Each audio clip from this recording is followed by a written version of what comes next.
graffiti projects is to simply take a black marker and go over all your lines to make them permanent, making sure that you get every single line, all your letters,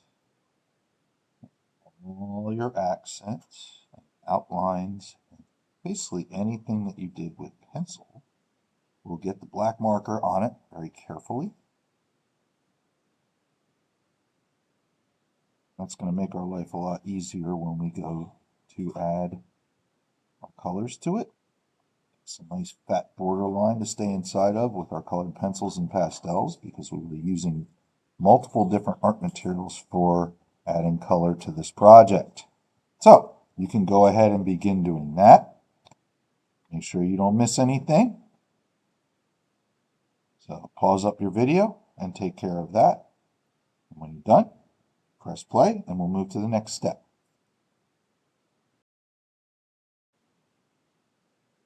Okay, so our next step is where some of you might struggle a little bit, because you're no longer going to rely on me for exact instructions, okay? You're going to use the slideshow I stuck in your Google Classroom to start figuring out how you're going to add color in these letters, okay?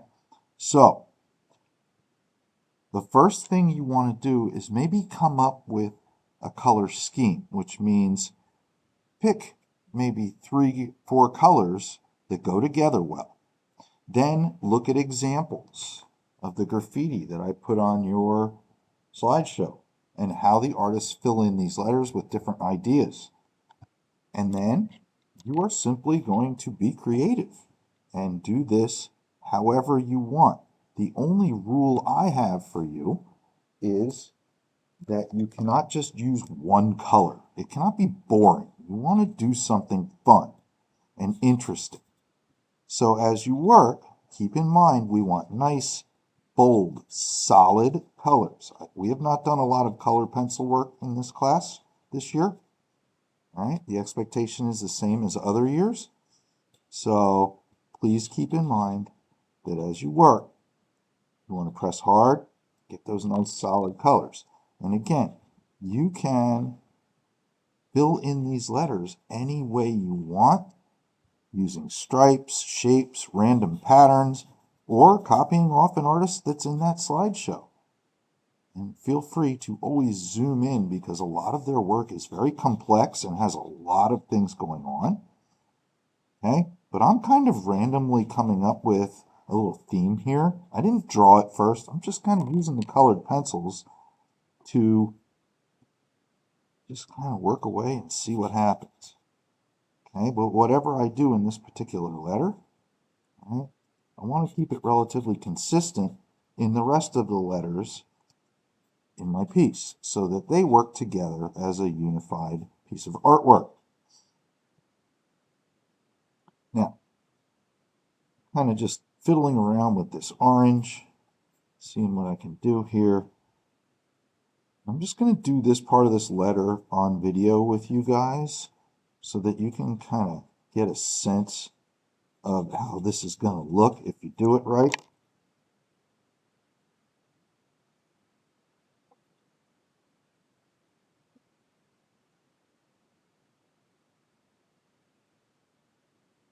And again, you guys can go crazy with your stripes or your shapes or however you want to make these letters look cool.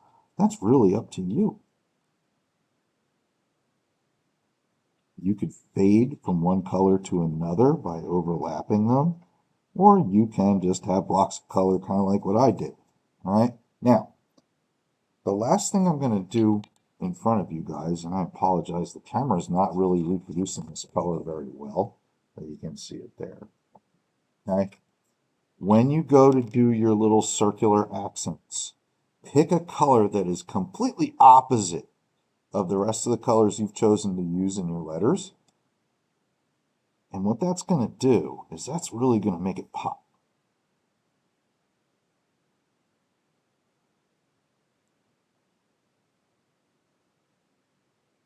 And then I would consistently kind of block out these oranges, pinks, magentas, in the rest of the bottom of my letters so that they all work together with each other. Then you're going to go into the top. And in the top, you want to try and keep it consistent with the colors you chose here, but you have a little more freedom because there's less going on in the top to change up your design, okay? However you want to do it. If you want to continue your pattern work into the tops of the letters, great. Now, the last thing I want to talk to you guys about is the 3D part and this little area right here, okay? This little area right here, eventually, you are going to choose a color of Sharpie to fill that in, okay?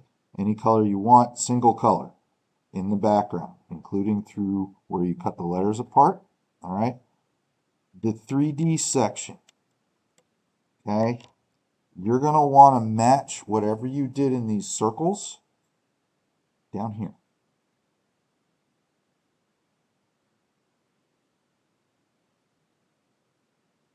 Just to kind of tie it together.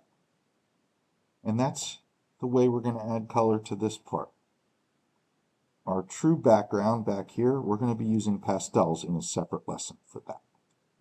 So be creative, take your time, keep it neat, nice solid colors, and kind of have fun with it. Be creative.